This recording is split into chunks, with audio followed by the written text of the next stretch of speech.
Yeah. You better watch out. You better not cry. You better not pout, I'm telling you why. Lumersky is coming to town. Yeah. Ito ay kwento ng aking buhay, pakinggan nyo at may aral na matutunan kayo. Isa ako sa nangangarap at di susuko sa hamon ng buhay. Lumalaban. Bata pa lang ako, iniwan na kami ng aking ama. Sa 6 na magkakapatid, ako ang panganay at breadwinner ng pamilya. Dito pa lang mahirap, pero alam ko kaya namin to at huwag mawalan ng pag-asa. Sa awa ng Diyos, tagumpay at kami lahat ay nakapagtapos sa pag-aaral. Nakaka-inspire pag ganito ang sitwasyon. Basta ang lahat ay magtulungan, sigurado ang buhay ay gagaan at successful. Dumating araw at ako ay may pamilya na, at dito ko naisip na wag sa magulang umasa. At naisip ko tanging pag-abroad lang, ito ay aking magagawa. Dahil sa hirap ng buhay, napilitan kong mangibang bansa. Mga pangarap na nais kong matupad at kailangan ng sipag at tiyaga.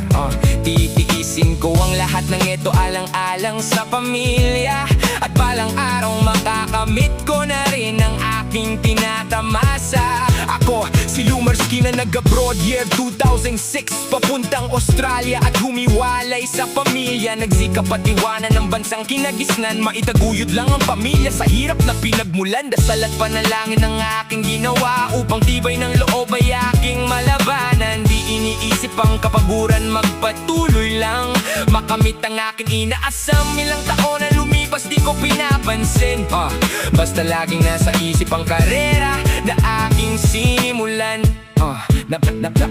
Napakaganda ng bansang Australia, doon ko napita kung gaano kaunlad ng isang bansa. Walang pakialaman sa isa't isa, basta trabaho ka lang, tiyak gaganda ang iyong kita na maipapadala sa iyong pamilya. Tuwing Sabado nagyayaya ang barkada doon sa bahay, iihaw ng isda. Minsan pa nga buong lechon ang handa. Tugtugan na naman ng banhod na banda, lahat ay masaya. Ito lang ang paraan upang homesick ay maiwasan. Salamat sa kaitaas-taasan, napaaral ko aking mga anak sa magandang paaralan, na minsan naisip ko sila ay mabigyan ng magandang kinabukasan. Hindi ko iparanas sa kanila ang aking karanasan, yung aking kabataan. Diskarte lang talaga sa buhay, ay kailangan napunta na rin ako sa bansang Algeria, North Africa. Isang taon din ako doon napunta, minsan sa trabaho, adventure din ang aking sadya. After that, balik uli sa Australia for another visa. Then so on, napakabilis ng araw, pabalik-balik lang sa ibang bansa. Now, dito na muli ako sa UK, nakipagsapalaran. Mahal ko ang bansang ito at pangalawa kong tahanan.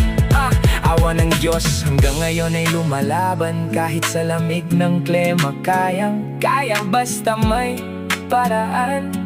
At hanggang dito na lang, basta isipin natin na tayong lahat ay may laban. Ika nga, kung gusto ay may paraan, kung ayaw ay may dahilan.